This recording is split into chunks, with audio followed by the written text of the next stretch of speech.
अरे पार्थ, कशी गेली यावेळेसची दिवाळी? खूप छानपणे गेली.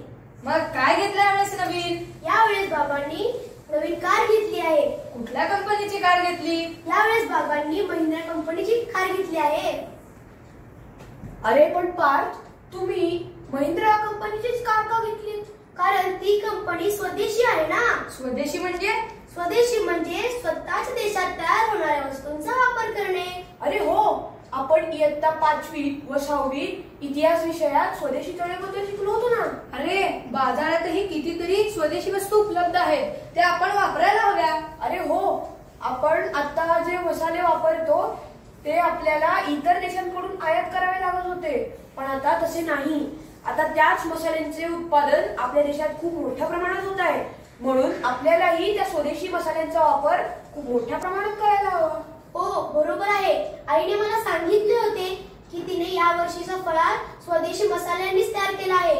पण स्वदेशी म्हणजे फक्त वस्तूंचा वापर करणे नाही, तर आपल्या देशातील वस्तू, उद्योग आणि लोकांना मदत करणे. जेव्हा आपण स्वदेशी वस्तूंचा वापर करतो तेव्हा आपण कामगारांना, उद्योजकांना प्रोत्साहित करतो आणि भारतीय कलेचेही जोपासना करतो. आणि त्याचबरोबर आपली अर्थव्यवस्थाही बळकट करतो आणि नकळत आपल्या देशाला आत्मनिर्भर बनवतो.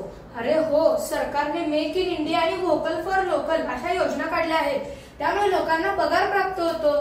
बघ ना, आपल्या देशाने स्वतःच्या बळावर स्वदेशी गाड्या बनवण्यास सुरुवात केली आहे. अरे हो, आता टाटा आणि महिंद्रा यांसारख्या कंपन्या पूर्णपणे भारतीय तंत्रज्ञान वापरत आहेत. अरे बरोबर आहे. अनेक इलेक्ट्रिक गाड्या आपल्याच देशात निर्माण होत आहेत, त्यामुळे परदेशी गाड्यांवर आपले असलेले प्रमाण कमी होत आहे. हो, आपण जर का भारतीय गाड्या वापरायला लागलो तर आपण आपल्या देशाच्या प्रगतीस हातभार लावू शकतो. चला तर मग आपण सुद्धा स्वदेशी वस्तूंचा स्वीकार करूयात आणि आपल्या देशाच्या प्रगतीस हातभार लावूयात. सृष्टीचे मित्र आम्ही, मित्र अंकुराचे. सृष्टीचे मित्र आम्ही, मित्र अंकुराचे. ओठावर झेलूया थेंब पावसाचे. ओठावर झेलूया थेंब पावसाचे. ओ सृष्टीचे मित्र आम्ही, मित्र अंकुराचे.